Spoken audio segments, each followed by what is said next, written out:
Now, what are you waiting for? Like our page, 514 Online.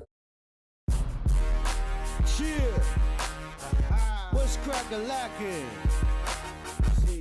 Get up to Mike, give me this goddamn microphone. There ain't no time, no need no introduction. I am Ceeb Dread. So blessed that Miss Nicholas let me get on this phone call interview with her. So what's going on? You know 514 got your back, Ceeb Dread. You know 514 got your back. Oh, 100. And I want to thank you so much for being with us on 514 Online. And you are from New Brunswick, right? Yeah, I was born in Montreal, raised in Montreal. If I rep a hood, it's gonna be Little Burgundy. So you were born in New Brunswick, but you were raised in Little Burgundy. Yeah. So you know about the hood. Oh, I got Spaggy Piggy Leg at Daegu. Oh my God, and you speak that Peg Latin too. That's right. You see? You see? So I already know I'm speaking with an authentic rapper, and I'm the authentic MC. Yeah, for sure. See? You already know. 514 Online got your back. Now, you can also find us on YouTube, and you can find us on Facebook. Yes, we just started a YouTube channel, and this interview will be on YouTube as well. I'm so glad that you're on with us, Ceeb Dread. Thank you for being here. Oh, thanks for having me, y'all. It's awesome, you know what I mean? You guys are doing enough for the artists, you know? It's great. You too. You've been supporting us very much, and you've been helping us from the beginning, so thank you for that. Well, it's important, you know, to spread the love and spread the news and let people know, you know, who's doing what for who. Yes, sir. I'm so glad that you're talking to us tonight. And so the first question I need to ask you, so you're obviously born in New Brunswick, but you're raised in Little Burgundy. Exactly. So you were from a small town? You were born in a small town? Or my father's from a place called Elm Hill, New Brunswick, which is one of Canada's first black settlements. Wow. It was established in 1806. It's about 5.5 miles past the village of Gagetown. You can Google it, Elm Hill NB, and you'll find out a little more history about it. But yeah, those loyalists got off the slave ship and established themselves here and got rolling. Wow. You see, you also can get some history lessons, some history facts on 514 Online. Thank you for that. And so you kind of got into hip-hop in Montreal. Yeah, well, I first showed up at Montreal. I showed up in Little Burgundy, you know. My dad I have a brother and sister up there, Michael and Bonnie. They have a different mother other than mine, but they're still, I don't do the house. That's still family, exactly. Full blood, you know what I mean? That's it. You share the same blood, they're blood. I stayed with him in Little Burgundy for a little while, and you know, me and Rapper's Delight from the Sugar Hill Gang. That was like back in the 70s. Damn, so that's what you were pretty much jamming to back in the day. Yeah, man, I was born, and then hip-hop showed up. That's a perfect era to be born in. So you grew up and you were raised in that old school hip-hop era. Oh, for sure. NWA, Ice Cube, Snoop Dogg. Grandmaster Flash, Cool Herc, KRS-One, Sugar Hill Gang, as I said, Force MCs, oh my God, go way back, Houdini, a lot. Wow. A lot more to hip-hop than NWA and Wu-Tang, that's for sure. Oh yeah, man, that's true. See? You know, you already know.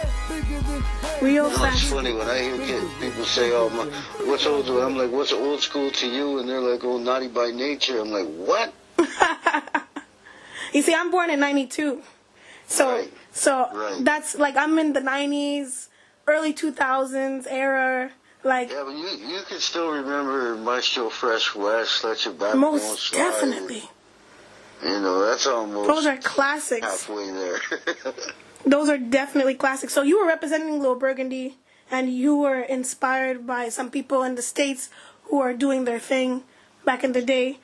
Is there any... But then in Montreal, man, there was rappers like... That's it. That's exactly what my next Ice question. and Shades of Culture who were doing their thing, and there was the Ice Spy Crew. Those guys were pretty much Montreal idols, like rap gods, pretty much, you know. So we're always trying to be like them, and get on the stage and get a mic. It was like chasing something, you know. But later on, that something becomes a reality if you keep chasing it. Oh yeah. So those were the guys you were listening to in Montreal. So you were listening to a little bit of people in the States, and a little bit of people in Montreal. Those were the people who were inspiring you while you were in the hood in Little Burgundy. Yeah, man. Growing up, for sure, I always wanted to rock a mic, but it was always like I just wanted to do what those guys were doing because it seemed like the right thing to do. And later on, it just became true. Like maybe it was destiny, sort of thing. And there was a purpose, especially in the hip hop back then. There was a reason why you're doing hip hop. You need to raise your voice. You need to let people know what's going down in the streets. Yeah, you rhyme for a reason, not just for a season. That's it. And a place like Little Burgundy, that's a perfect place to grow up and listen to hip hop. It's a perfect place to understand hip hop as well, because it's not like we're living in the States or anything, but we kind of live through similar situations like the people in the States. Well, what people don't, I guess Americans don't realize, Canada got gaps too. Of course. You know, we got people doing drive-bys. We got gangs. We got some of the same gangs they got. That's it, because we're pretty much neighbors. You know what I mean? And that's just the way it is. And just like there, sometimes we're not even in a gang. We're just from a neighborhood that the whole neighborhood's a gang. You know what I mean? Like. And you're highly entertaining as well. Like, you have a story. While I was watching your video, you have a story with your music. There's a message. Like you said, there's a message you're trying to reach out. Yeah, for sure. I have to. Come on, there's little kids listening to the state of hip-hop right now. You see? That's why I'm still rapping, because if I allow this trap, T-R-A-P, terrible rap. Yeah, terrible. That's exactly it. To continue, there's going to be problems. I don't mind if you have good jams. If you have good jams with a nice flow, you're hitting bars, like that's fun. That's fun hip hop. But if you're talking that mumble rap while you're talking about Percocet and shit you probably never tried, or shit that's killing our people today. What are we calling it now? Emo rap. Emo rap. That's emo rap. I agree. That shit I don't play in my car. I don't play that in my house. That stays far away from me. Listen, emotion like that. Okay, you want to listen to that type of music? Grab some alternative, some Nirvana. Exactly. You know, go ahead and listen. Make to your that, own. That's it. Hip hop should not be having you commit suicide. That's true. Stay in your own lane with that. Leave hip hop out of that kind of drug scene, you know? You know what I mean? Keep it, go to the raves. That's okay. Bounce your head off the wall if you want to. That's but it. Leave it out of hip hop, please. I hear you on that, man. I hear you on that. You're a real OG, for real. I hear you on that for that. Emotional and write about your emotions inside a song and stuff. We all do it. But, all of this, let's go get high on Xanax and Percocets and let me start mumbling and make absolutely no sense. Let me have a 3-minute song with only 4 bars that I repeat every 8 bars. Yeah, no. Oh my gosh, like Gucci Gang, how like he said that like 52 times or over 50 times if I'm not mistaken. That was the #1 word he said in that song. That was like the only part of the song that I remember as well. 21 Savage says his name. That is true, you see? That is true. Like, we already know who you are. Obviously, we're watching the video. We've heard your music before. You don't have to tell me your name 1,000 times in the same fucking song. Give me a break. Hip hop was always used for expression. It was meant to express yourself. But there's a fine line between expressing yourself and taking the whole community down with you. Yeah, exactly. Unfortunately, that's how it is right now. Exactly.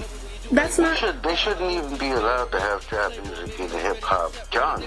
Exactly. That should be a. It's the kid that gets picked last at the games. You know, it should be the ugly kid. You know, that's it. You got 5 on your team. I got 4 on my team. I gotta take trap. And I agree. So That's just how I feel. And I mean, if it's real trap music, we're talking about, we're listening to T.I. here. exactly, trap music that you can understand, trap music that you can bump your head to, you know, smoke one to, enjoy yourself with, you know, dance to, you know. For sure. I like bop, I like boom bap, I like stuff that makes me nod my head and want to maybe get out my seat and go check the DJ and be like, yo, who's that you playing, man? That beat's slamming. I totally agree. These beats come on and I'm like, oh, I'm going to bounce around here for a little bit, but nothing real's happening. I know. And you know what? With the new kind of hip hop, you totally forget. Like you forget that you like the song. Like it doesn't appeal to you after 2 weeks. Oh no, because you stop listening to the lyrics now, and now it's just the beat. That's it. It's just a hit. It's just a hit. That's all people are looking for. So most people just want to hear the hook. Yes, most people want to hear the hook. Trap music, because that's all they're giving you. They're just giving you the hook 4 times a song. That's it. They'll mumble their way through the rest. It could be a freestyle, wouldn't matter. Yeah, that's true. It's all you don't hear about the struggle as much anymore. Like the real rappers that I know, the real rappers that I respect and I talk to and I listen to, there's struggle in their voice. There's struggle in their lyrics. You can relate to their problems. You can relate to their pain. You don't. Yeah, well, real pain is real pain. You can't fake that. That's it. It's not like you know, I'm going through this pain, and I feel you, brother. Like I feel what you're going through. It's like it's Papa Molly, Papa Peel. You know, it's like turn up. It's like it's changed. It definitely has changed. Yeah, it's totally a snelly internet rapper, you know. You know, talking about, I got guns, I done time, I shoot for fun. It's really some little white kid behind the computer desk with, you know, a couple of pairs of glasses on, some suspenders. No, you can't G-check that person. That's true. That's true. It's funny how things have changed. It's funny how hip-hop has changed. You know, I'm not going to lie. There is some positive things that did change with hip-hop. There is some positivity in hip-hop. Like, that's true. Like I see how Kendrick Lamar, the message he's trying to send out to the young folks today, you know. T.I. with that Gucci message. Too bad T.I. gotta fuck it up with the whole Hyman thing, but that's another story, you know. Like there's some people out there still today who want to send a positive message, some positive frequencies through hip hop, you know. Well, you know, sometimes there's gangsters who are rappers, and there's rappers who are gangsters, and then there's gangster rappers. That's it. And that's fine if you're a gangster. Rappers are usually in the studio, they only talk about what other people have done. That's it. But if you have your story, if you're talking about your actual story, it's not so bad.